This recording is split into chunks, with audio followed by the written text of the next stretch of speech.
Minister oświaty odwiedził szkoły rejonu solicznickiego. Spotkał się z przedstawicielami placówek oświatowych, rodzicami oraz uczniami. Głównym tematem rozmów była możliwość nauki na wyższych uczelniach oraz problem nowelizacji ustawy o oświacie. Wszyscy podkreślaliśmy to, co nas bardzo niepokoi, dlatego że projekt ustawy o oświacie napawa nas niepokojem z tego powodu, że nie wiemy, jaka będzie przyszłość szkoły średniej, jaka będzie przyszłość polskiej szkoły. Laikau ir savo naudingus pokalbius, suvokiant, kad svarbių sprendimų išvakarėse ar rengime tokių sprendimų reikalinga ir dialogas, ir bendravimas. W dyskusji z przedstawicielami szkół minister próbował przekonać przedstawicieli mniejszości narodowych o superlatywach nowej ustawy.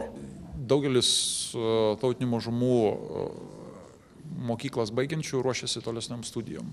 Jiems reikės lietuvių kalbos žinojimo stojant ir nuo to stojimas priklauso. Jiems reikės studijuojant ir integruojantis į darbo rinką.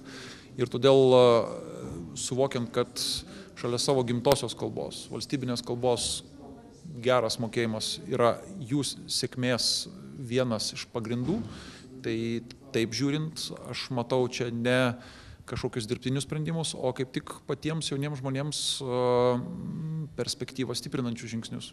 Jednak minister zaznaczył, że potrzebny jest dialog, który może zmienić wszystko. Również przedstawiciele mniejszości narodowych mają nadzieję, że dialog pomoże w podjęciu najważniejszej decyzji. Mamy wielką nadzieję, że minister usłyszał i zrobi prawidłowe wnioski z tego, co słyszał bezpośrednio od ludzi, od uczniów, od rodziców, od nauczycieli, a nie od polityków, bo często ten problem traktuje się jako problem polityczny, a jest to problem naprawdę oświatowy.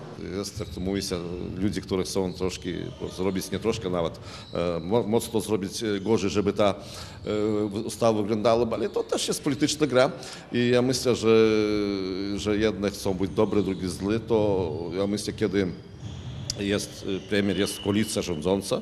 Ja nie myślę, że tam, których jest tam 4, 5 czy 7 tych posłów, które są radykalami, ich nie można zatrzymać. Miejmy nadzieję, że ustawa nie będzie przyjęta w najbliższym czasie i mniejszości narodowe nie będą uszczęśliwiane na siłę.